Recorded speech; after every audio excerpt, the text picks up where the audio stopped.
ओम शांति। आज बाबा के 4 नवंबर 2020 के साकार मधुर महावाक्य हैं। एक नज़र कल के अभ्यास के कार्य पर। आपने अवश्य बाबा के गुणों का अनुभव किया होगा। बाबा आनंद का सागर है। ऐसे आनंद की अनुभूति पहले स्वयं करनी है, फिर जो संपर्क में आए उनको भी अनुभव होना चाहिए कि आत्मा आनंद से भरपूर है। जिन्होंने अभ्यास किया बहुत अच्छा, नहीं किया तो पुनः करेंगे। कोई भी 5 गुण जो आपको बहुत अच्छे लगते हैं, चाहे आप 3-3 मिनट के लिए उनका अभ्यास करें कि मेरे बाबा पवित्रता के सागर हैं। 3 मिनट पवित्रता की किरणें स्वयं में भरें, चारों ओर फैलाएं, फिर अनुभव करें कि बाबा सर्वशक्तिवान है। उसकी सर्व शक्तियाँ मुझ में समा रही हैं।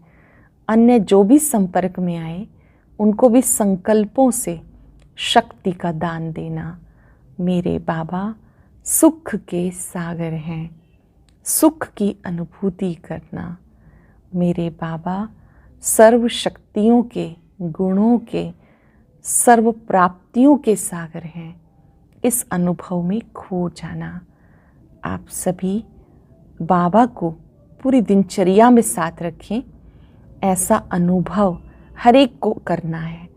अनुभव करते करते अनुभव के सागर में समा जाना है। साथ साथ बाबा ने हमें जादूगरी की बात सिखाई थी। कोई भी मिले तो उसको ज़रूर बताना है कि भगवान मनुष्य से देवता बनाने के लिए आए हैं। आज के मधुर महावाक्यों में बाबा ने याद का महत्व समझाया कि आपको निरंतर याद में बिजी रहना है, क्योंकि याद से ही आत्मा का जो भी कट चढ़ी है, जंग लगी है, वो उतर जाएगी। याद से ही सदगति होगी। इसलिए बाबा ने कहा याद का चार्ट चेक करते रहो। एकांत में जाकर बाबा से मीठी मीठी बातें करो। ये भी एक शौक़ होता है कि मैं बाबा से बात करूं, बाबा की शक्तियां अपने में भरूं। फिर बाबा ने बहुत सुंदर बात कही कि जब सेवाएं भी करते हो आप, तो सेवा करते हुए योगयुक्त स्थिति में रहो। योगयुक्त स्थिति में रहेंगे तो आपकी बुद्धि में रहेगा कि ये सेवा ईश्वरीय सेवा है, बाबा की सेवा है। मेरी ड्यूटी है, मेरापन नहीं, बाबा की सेवा है। इससे बाबा कहते हैं आप ट्रस्टी बन जाएंगे, बोझ मुक्त बन जाएंगे। भले ही आप घर संभालते हैं तो भी है तो बाबा का ना, तो हम सब ट्रस्टी हुए, तो बाबा ने मुझे सेवा दी है। इससे बाबा कहते हैं आप बंधनों से मुक्त होते जाएंगे। कितनी अच्छी युक्ति है ये कि आप बोझ मुक्त हो जाएंगे कि घर भी बाबा का है, परिवार भी बाबा का है, मैं भी बाबा का हूँ। अब हम सुनते हैं बाबा के मधुर महावाक्य बाबा के शब्दों में। बाबा ने कहा मीठे बच्चे, तुम्हें सदैव याद की फांसी पे चढ़े रहना है। याद से आत्मा सच्चा सोना बनेगी। बाबा कहते याद की जो मेहनत है ना, ये आपको हमेशा करते रहना है। जैसे फांसी दिखाते हैं ना, तो बाबा कहते यहाँ पर आपको अपनी बुद्धि को ऊपर की तरफ शिव बाबा में एकाग्र करके रखना है। बार बार बुद्धि से वहाँ जाना है परम धाम, बाबा से शक्तियाँ लेनी हैं। इस याद से आत्मा सच्चा सोना बन जाएगी। क्वेश्चन है कौन सा बल क्रिमिनल आँखों को फौरन बदल देता है? ऐसा कौन सा बल है जो क्रिमिनल आँखों को बदल देता है? ज्ञान के तीसरे नेत्र का बल जब आत्मा में आ जाता है तो क्रिमिनलपन समाप्त हो जाता है। बाबा की श्रीमत है बच्चे आपस में तुम भाई भाई हो, भाई बहनें हो, तुम्हारी आंखें कभी क्रिमिनल नहीं हो सकती। शिव पिता की संतान आत्मा रूप में आप भाई भाई हो, प्रजापिता ब्रह्मा की संतान भाई बहनें हो, तो आपकी कभी बुरी दृष्टि नहीं हो सकती। तुम सदा याद की मस्ती में रहो। वहाँ तकदीर, वहाँ हमें भगवान पढ़ाते हैं। विचार करो तो मस्ती चढ़ी रहेगी। कुछ सेकंड के लिए एकाग्र हो जाएंगे। वहाँ तकदीर, वहाँ स्वयं भगवान मुझे पढ़ाते हैं। 3 बार इस बात को अंदर से दोहराएंगे, वहाँ तकदीर वहाँ स्वयं भगवान मुझे पढ़ाते हैं, वहाँ तकदीर वहाँ स्वयं भगवान पढ़ाते हैं। 5 सेकंड के लिए एकाग्र हो जाएंगे बाबा पर।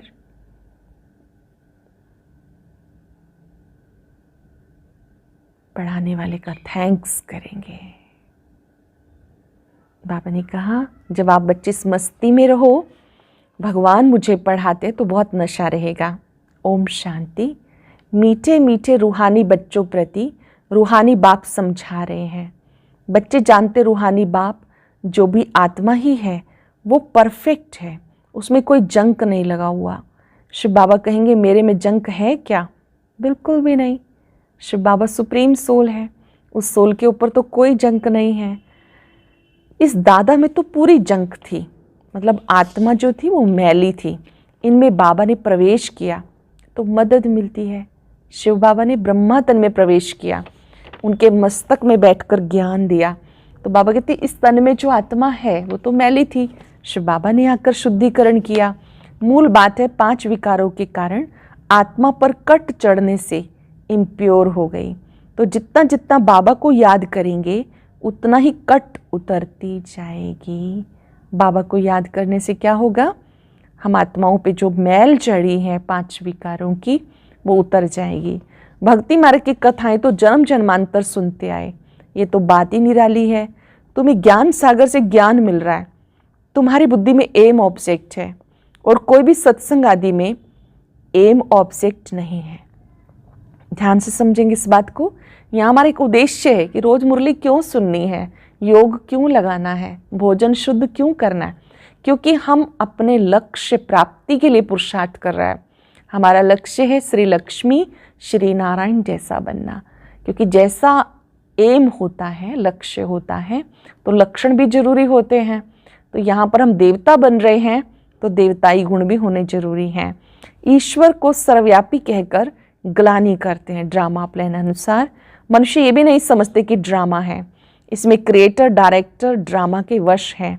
भले सर्वशक्तिवान गाया जाता, परंतु तुम जानते हो वो भी ड्रामा के पट्टे पर चल रहे हैं। बाबा जो खुद आके बच्चों को कहते हैं मेरी आत्मा में अविनाशी पार्ट नोंधा हुआ है, उस अनुसार पढ़ाता हूँ। बाबा में भी ड्रामा के अनुसार पार्ट नोंधा हुआ है। 5 वर्ष में एक बार बाबा को आना ही है, साधारण तन से आकर के पढ़ाना ही है। जो कुछ समझाता हूँ ड्रामा में नोंद है। अब तुम इस पुरुषोत्तम संगम युग पे पुरुषोत्तम बनना है। बाबा तुम बच्चों को पढ़ाते हैं, तुम पढ़ते हो, फिर सत्युग में ज्ञान होगा नहीं, वहाँ है प्रारब्ध। बाबा संगम पर आकर ये नॉलेज सुनाते हैं। 5 वर्ष में एक बार भगवान खुद ज्ञान देते हैं, फिर तुम पद पा लेते हो। ये टाइम ही है बेहद के बाप से बेहद का वर्षा पाने का, इसलिए बच्चों को गफलत नहीं करनी। स्मरण रहे संगम युग कल्प में एक बार आता है। जितना चाहे हम पुरुषार्थ कर सकते हैं, गफलत नहीं करनी। माया गफलत कराती है, फिर समझा जाता है इनकी तकदीर में नहीं है। बाबा तो तदबीर कराते हैं। तकदीर में कितना फ़र्क है, कोई पास कोई नापास हो जाते। डबल सरताज बनने के लिए पुरुषार्थ करना है। बाबा कहते ग्रस्त व्यवहार में भले रहो। बाबा कहते अपने परिवार में रहो, जिम्मेवारियां निभाओ। लौकिक बाप का कर्जा भी बाप को उतारना है, लाफुल चलना है। माता पिता का बच्चों पर ऋण होता है, बच्चों का फर्ज है अपने माता पिता की उनकी वृद्धावस्था में सेवा करना। यहाँ तो सब बेकायदे चलता रहता है। जानते हो हम इतने ऊंच पवित्र थे, फिर गिरते आए, फिर पवित्र बनना है। तुम प्रजापिता ब्रह्मा के बच्चे हो, तुम सब आत्माएं भाई भाई हो। बाबा कहते हैं मैं तुम्हें ब्रह्मा तन के द्वारा ज्ञान की बातें सुनाता हूँ। एक बाप के तुम बच्चे हो, तुम आत्मा रूप में भाई भाई हो। इस स्मृति से दृष्टि पवित्र बन जाती है। बाबा ने समझाया आंखें बहुत धोखा देती हैं। आंखें अच्छी चीज़ देखती हैं, दिल होती है। अगर आंखें देखेंगी नहीं तो तृष्णा भी नहीं उठेगी। कोई भी चीज़ देखते हैं इच्छा होती है ले लूँ। बाबा कहते अगर देखेंगे ही नहीं तो तृष्णा भी नहीं उठेगी ना। इन क्रिमिनल आंखों को बदलना है। बाबा ने दिया तीसरा नेत्र, तीसरे नेत्र से आत्मा को देखना है। बाबा को देखना है, वस्तुओं को नहीं। वस्तुओं की संग्रह प्रवृत्ति में नहीं होनी चाहिए। बाबा कहते तुम्हारी दृष्टि पवित्र बन जानी चाहिए, ज्ञान के तीसरे नेत्र का बल होना चाहिए। आधा कल्प इन आंखों से काम किया। बाबा कहते अब ये कट कैसे निकले? हम आत्मा जो पवित्र थी उसमें कट लगी है। जितना जो बाप को याद करेंगे उतना बाबा से प्यार जुटेगा। याद करेंगे तो प्यार जुटेगा, पढ़ाई से नहीं, याद से लव जुटेगा। भारत का प्राचीन योग है जिससे आत्मा पवित्र बनती है। वो कौन सा योग है जो हम सब ने सीखा है? राजयोग। राजयोग से आत्मा पवित्र बनती है। सब भाइयों को बाबा का परिचय देना, ये हमारा मुख्य कार्य है। हर एक को बाबा का पैगाम देना। बाबा कहते ड्रामा अनुसार तुम्हारा पार्ट है, राजधानी अवश्य स्थापन होनी है। जितना कल्प पहले पुरुषार्थ किया उतना जरूर करेंगे। तुम साक्षी हो, देखते रहेंगे। हर एक का पार्ट डिटैच होकर के देखते रहेंगे। ये प्रदर्शनी आदि बहुत देखते रहेंगे। तुम्हारी ईश्वरीय मिशन है, यह incorporeal God fatherly mission. Ravan राज्य में सब विपरीत बुद्धि है, अब एक बाप से प्रीत लगानी है। इस समय बाबा कहते आपको एक निराकार बाबा से प्रीत लगानी है।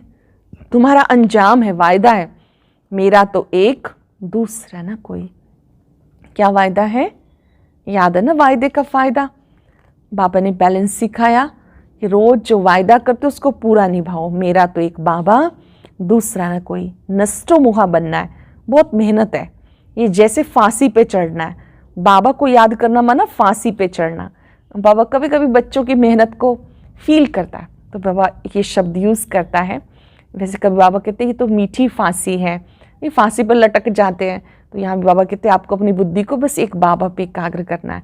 हम सबके लिए तो याद सुखदाई है ना, जिससे बहुत प्राप्ति होती है। शरीर का भान भूल जाना है, बाबा को याद करना है। बाबा की याद बहुत जरूरी है, नहीं तो कट कैसे उतरेगी। बच्चों के अंदर में खुशी रहनी चाहिए, बाबा मुझे पढ़ाते हैं, वहाँ मेरा भाग्य वाह। बार बार याद करेंगे आज, वहाँ मेरा भाग्य वाह, भगवान पढ़ाते हैं। कोई सुने तो कहेंगे ये क्या कहते हैं, क्योंकि वो तो श्री कृष्ण को भगवान समझते हैं। तुम बच्चों को बहुत खुशी होती है, हम अब श्री कृष्ण की राजधानी में जाते हैं। हम भी प्रिंस प्रिंसेज बन सकते हैं। वह फर्स्ट प्रिंस नए मकान में रहते हैं। बाद में जो बच्चे जन्म लेंगे वो तो देरी से आएंगे। जब स्वर्ग होगा तुम स्वर्ग के प्रिंस बन सकते हो। सब तो पहले नंबर में नहीं आएंगे, नंबरवार माला बनेगी। बाबा कहते बच्चे खूब पुरुषार्थ करो, तुम आए हो नर से नारायण बनने। ये कथा है सत्यनारायण बनने की, जो हम सुन रहे हैं ये कथा है सत्यनारायण बनने की। सत्य लक्ष्मी की कथा कभी नहीं सुनी होगी। प्यार भी सबका श्री कृष्ण पर है। श्री कृष्ण जी को झूले में झुलाते हैं, राधे को क्यों नहीं। ड्रामा प्लान अनुसार उनका नाम चला आता। तुम्हारी हमजिन्स तो राधे है, फिर भी प्यार श्री कृष्ण से है।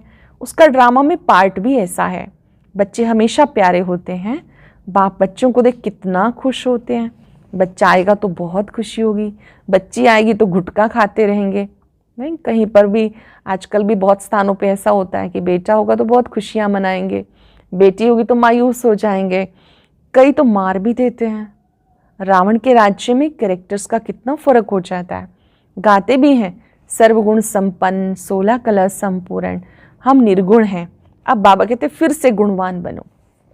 क्या बनना है बच्चों को? फिर से गुणवान बनना है। बाबा की याद से गुणवान बन जाएंगे।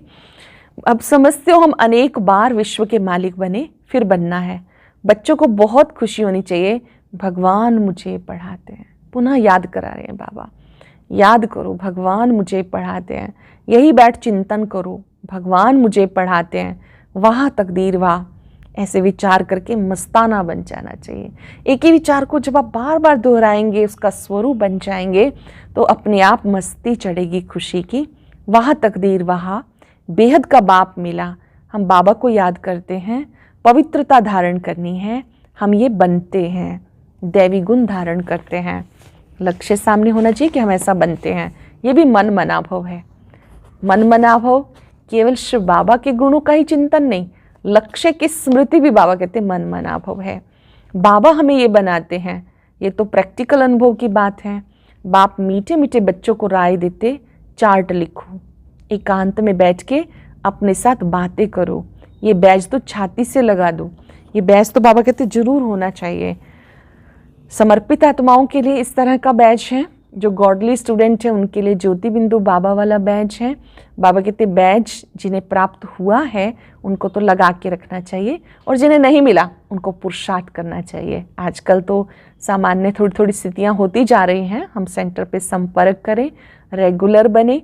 जब हम सब नियमों में पक्के हो जाते हैं तो हमें निमित्त दीदियों के द्वारा सेंटर पर बैज प्राप्त होता है। इसके कुछ विधि विधान होते हैं, वो हम मिलकर के भी पूछ सकते हैं। लेकिन इसके लिए बाबा कहते तुम बच्चों को बहुत खुशी होनी चाहिए कि बाबा याद रहे तो बैज हमेशा लगा रहे। भगवान की श्रीमत पर हम ये बन रहे हैं, इन्हें देखकर उन्हें प्यार करते रहो। बाबा की याद से हम बनते हैं। बाबा आपकी तो कमाल है, आप हमें पहले थोड़ा ही पता था कि आप हमें विश्व का मालिक बना देंगे। नोदा भक्ति में दर्शन के लिए गला काटने के लिए प्राण त्यागने पड़ते, तब दर्शन होता है। ऐसे ऐसे की भक्तमाला बनी हुई है, भक्तों का मान भी है। कलयुग के भक्त तो जैसे बादशाह हैं। अब तुम बच्चों की बेहद के बाप से प्रीत है, एक बाप के सिवाय और किसी की याद ना रहे। अब बाबा कहते आपकी बाबा से प्रीत है, बाबा के सिवाय किसी और की याद ना रहे। एकदम लाइन क्लियर होनी चाहिए। अब हमारे 84 जन्म पूरे हुए, हम बाबा के फरमान पर पूरा चलेंगे। काम महाशत्रु है, उससे हार नहीं खानी है। हार खा के फिर पश्चाताप कर क्या करेंगे? एकदम हड्डी हड्डी टूट जाती, बहुत कड़ी सजा मिल जाती, कट उतरने के बदले और ही जोर से चढ़ जाती। योग लगेगा नहीं। याद में रहना मेहनत है। जब नियमों का उल्लंघन करते हैं तो अपने आप खुशी गायब हो जाती है, मन जैसे पश्चाताप का अनुभव करता है। फिर बाबा कहते कि योग करने में बहुत मेहनत लगती है, याद में रहना मेहनत है। बहुत गप भी मारते हैं, हम तो बाबा की याद में रहते हैं। बाबा जानते रह नहीं सकते, कई कहते जी 24 घंटे बस बाबा ही बाबा, हम तो गीत चला देते हैं। अब गीत चल रहे हैं, जरूरी नहीं आपकी बुद्धि वहाँ टिकी हुई हो और 24 घंटा लगातार कोई याद करे। तो बाबा कहते कि अभी तो बच्चे बहुत गप मारते हैं, इतनी याद में नहीं रहते हैं। इसमें माया के बड़े तूफान आते हैं, स्वप्न आदि ऐसे आएंगे एकदम तंग कर देंगे। ज्ञान तो बड़ा सहज है, छोटा बच्चा भी समझ लेगा। बाकी याद की यात्रा में बड़ा रोला है। खुश नहीं होना चाहिए कि हम बहुत सर्विस करते हैं, मतलब अंदर ईगो नहीं आना चाहिए कि मैं तो बहुत सेवा करता हूँ। कोई अपनी महिमा पे ही करते रहेंगे, वर्णन करते रहेंगे, मैंने ये किया मैंने ये किया। बाबा कहते नहीं, खुश नहीं होना चाहिए कि हम बहुत करते हैं। गुप्त सर्विस अपनी खुद करते रहो। अपनी गुप्त सर्विस क्या है? खुद याद में रहो। 1 मिनट में मिले बाबा पर टिक जाओ, शक्तियाँ लो, वरदान लो, बांटो। इनको तो नशा रहता है, मैं शिव बाबा का बच्चा अकेला हूँ, बाबा विश्व का रचयिता है, ज़रूर हम भी स्वर्ग का मालिक बनेंगे, प्रिंस बनने वाला हूँ, ये आंतरिक खुशी चाहिए। परंतु जितना बच्चे याद में रह सकते हैं उतना हम नहीं। बाबा को तो बहुत ख्याल करने पड़ते हैं। बाबा बहुत निर्मांचित है ना, ब्रह्मा बाबा। बाबा कहते बच्चे आप मुझसे ज़्यादा करते हो, मेरे ऊपर तो बहुत सारी कारोबार है, मैं इतना कहाँ करता हूँ जितना आप बच्चे करते हो। बच्चों को कभी ईर्ष्या भी नहीं होनी चाहिए कि बाबा बड़े आदमियों की खातिरी क्यों करते हैं। बाबा हर बच्चे की नब्ज देख के कल्याण अर्थ उसको उस अनुसार चलाते हैं। बाबा के पास जैसा कोई आता था उस हिसाब से बाबा उसकी पालना करते थे, ताकि उसको अपने घर की याद ना आए। जैसे कोई घर में बहुत कंफर्ट्स में रहा और वहाँ मधुबन में गए तो बाबा उनकी स्पेशल थोड़ा ध्यान रखते थे कि इनको कोई दिक्कत ना आए। अगर दिक्कत आएगी तो इनको अपने घर की याद आएगी। तो उनको देखकर कईयों के मन में ईर्ष्या होने लगती है कि बाबा इन्हें क्यों पूछ रहे हैं। बाबा हर एक की नब्ज देखकर कल्याण अर्थ उसको उस अनुसार चलाते हैं। टीचर जानता है हर स्टूडेंट को कैसे चलाना है, इसमें संशय नहीं आना चाहिए। बाबा परम शिक्षक हैं, वो जानता है कि मैंने किस बच्चे को कैसे चलाना है। कोई बीमार ज़्यादा होता है तो ज़्यादा केयर करनी पड़ती है, तो उसमें बाबा कहते कभी डाउट नहीं आना चाहिए। अच्छा मीठे मीठे सिखिलदे बच्चों प्रति माता पिता बाप दादा का याद प्यार, गुड मॉर्निंग। रूहानी बाप की रूहानी बच्चों को नमस्ते, रूहानी बच्चों की रूहानी बाप दादा को नमस्ते नमस्ते, गुड मॉर्निंग। शुक्रिया बाबा, शुक्रिया। धारणा के लिए सार, क्या सार होगा? ज़रूर सोचेंगे कि आज मुझे क्या अच्छा लगा। पहली पॉइंट, एकांत में बैठकर अपने आप से बातें करनी है। आत्मा पे जो जंक चढ़ी है उसे उतारने के लिए याद की यात्रा में रहना है। किसी भी बात में संशय नहीं उठाना, ईर्ष्या नहीं करनी, आंतरिक खुशी में रहना है, अपनी गुप्त सर्विस करनी है। संशय में नहीं आना, ईर्ष्या नहीं करनी, आंतरिक खुशी में रहना है, अपनी गुप्त सर्विस करनी है। अपनी गुप्त सर्विस क्या है? याद में रहना। आज का वरदान है, सेवा करते उपराम स्थिति में रहने वाले योग युक्त युक्ति युक्त सेवाधारी भव। जो योग युक्त युक्ति युक्त सेवाधारी हैं वो सेवा करते सदा उपराम रहते हैं। जो योग युक्त सेवाधारी हैं, युक्ति युक्त सेवाधारी हैं, वो सेवा करते उपराम रहते हैं। ऐसे नहीं कि सेवा ज़्यादा है इसलिए अशरीरी नहीं बन सकते। याद रहे, मेरी सेवा नहीं, बाबा ने दी है तो निर्बंधन बन जाएंगे। ये याद रहे कि सेवा मुझे बाबा ने दी है तो निर्बंधन रहेंगे। मैं ट्रस्टी हूँ, बंधन मुक्त हूँ। ऐसी प्रैक्टिस करो, सेवा करते हुए अभ्यास करो। सेवा बाबा ने दी है, मैं ट्रस्टी हूँ, बंधन मुक्त हूँ। अति के समय अंत की स्टेज, कर्मातीत स्टेज का अभ्यास करो। जब बहुत व्यस्त है ना तो बीच बीच में अशरीरी बनने का अभ्यास करो। श्रेष्ठ स्मृतियों में टिकने का अभ्यास करो। जैसे बीच बीच में संकल्पों की ट्रैफिक को कंट्रोल करते हो, ऐसे अति के समय अंत की स्टेज का अनुभव करो। तब अंत के समय पास विद ऑनर बन सकेंगे। अंतिम समय में पास तब हो सकेंगे जब अभी से इसका अभ्यास करेंगे। आप मान लीजिए बहुत व्यस्त हैं पर बीच में 1 मिनट अशरीरी बन जाओ। बाबा की किरणों का अनुभव करो, मन को शक्तियाँ भरने का अनुभव कराओ। जब बहुत व्यस्त हैं तब बाबा कहते इसकी प्रैक्टिस करो तो आने वाले पेपर में आप पास विद ऑनर हो सकेंगे। सरल शब्दों में, सेवा करते भी हमें सेवा में इतना व्यस्त नहीं हो जाना कि हम बाबा को भूल जाएं। ये भी याद रहे कि सेवा मुझे बाबा ने दी है, मैं ट्रस्टी हूँ, निर्बंधन आत्मा हूँ। इससे बाबा कहते जब आपकी स्मृतियाँ श्रेष्ठ होंगी तो आपकी स्थिति भी श्रेष्ठ बन जाएगी। स्लोगन है, शुभ भावना कारण को निवारण में परिवर्तन कर देती है। मन में शुभ भावनाएं हैं तो कारण भी निवारण में बदल जाएगा। आज हम सब अभ्यास करेंगे, वह मेरा भाग्य वह स्वयं भगवान मुझे पढ़ाते हैं। और अभी 2 मिनट बाबा की याद का बहुत मीठा गीत सुनने के लिए स्क्रीन पर दिए बॉक्स पर क्लिक करें।